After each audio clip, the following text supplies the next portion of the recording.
June 27, 2026 இன்றைய நாளுக்கான இறை வார்த்தை.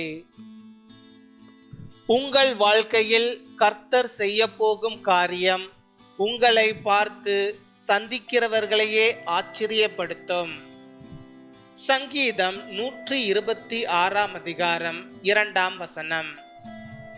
நம்முடைய வாய் நகைப்பினாலும் நம்முடைய நாவு ஆனந்த சத்தத்தினாலும் நிறைந்திருந்தது. அப்பொழுது கர்த்தர் இவர்களுக்கு பெரிய காரியங்களை செய்தார் என்று புறஜாதிகளுக்குள்ளே சொல்லிக் கொண்டார்கள். என் அன்பு சகோதர சகோதரிகளே, இன்று சிலர் உங்கள் வாழ்க்கையை பார்த்து சந்தேகப்படலாம். உங்கள் கனவுகளையும் ஜெபங்களையும் எதிர்காலத்தையும் குறைத்து மதிப்பிடலாம். ஆனால் தேவன் செயல்பட ஆரம்பித்தால் அதே மக்கள் அவருடைய மகிமையை பார்த்து ஆச்சரியப்படுவார்கள். சிறுவனாக இருந்த தாவீதை யாரும் ராஜாவாக நினைக்கவில்லை. ஆனால் தேவன் அவனை உயர்த்தினார். சிறையிலிருந்த யோசேப்பை யாரும் ஆளுநராக எதிர்பார்க்கவில்லை. ஆனால் தேவன் அவனை தேசத்தின் தலைவராக்கினார். மீனவர்களாக இருந்த சீஷர்களை யாரும் உலகத்தை மாற்றுபவர்களாக நினைக்கவில்லை. ஆனால் தேவன் அவர்களை வல்லமையாய் பயன்படுத்தினார். அதேபோல் இன்று உங்கள் வாழ்க்கையை பற்றி சந்திக்கிறவர்களையும் முன்னிலையில் தேவன் உங்களை உயர்த்தப் போகிறார்.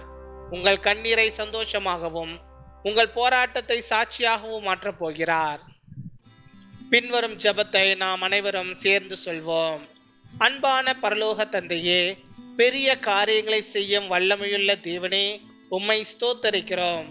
மனிதர்கள் எங்களை பற்றி என்ன நினைத்தாலும் உமது திட்டம் எங்கள் வாழ்க்கையில் நிறைவேறும் என்பதை நாங்கள் நம்புகிறோம். கர்த்தாவே, சோர்வடைந்தவர்களுக்கு புதிய பலனையும் நம்பிக்கை இழந்தவர்களுக்கு புதிய தரிசனத்தையும் அளியும். எங்கள் வாழ்க்கையில் உமது மகிமையை வெளிப்படுத்தி எங்களை ஆசீர்வாதத்தின் சாட்சிகளாக மாற்றும். கர்த்தாவே, எங்கள் வாழ்க்கையில் நீர் செய்யும் பெரிய காரியங்கள் உமது நாமத்தை மகிமைப்படுத்தட்டும். நோயாளிகளை தொட்டு பூரண சுகத்தை அருளும். இன்று பிறந்த நாள் மற்றும் திருநாளை கொண்டாடுகிறவர்களை மிகுதியாக ஆசீர்வதித்து அவர்களின் வாழ்க்கையில் சமாதானம், சந்தோஷம், ஆரோக்கியம் மற்றும் வளமை பெருகச் செய்யும். இயேசுவின் வல்லமையுள்ள நாமத்தில் ஜெபிக்கிறோம். ஆமேன்.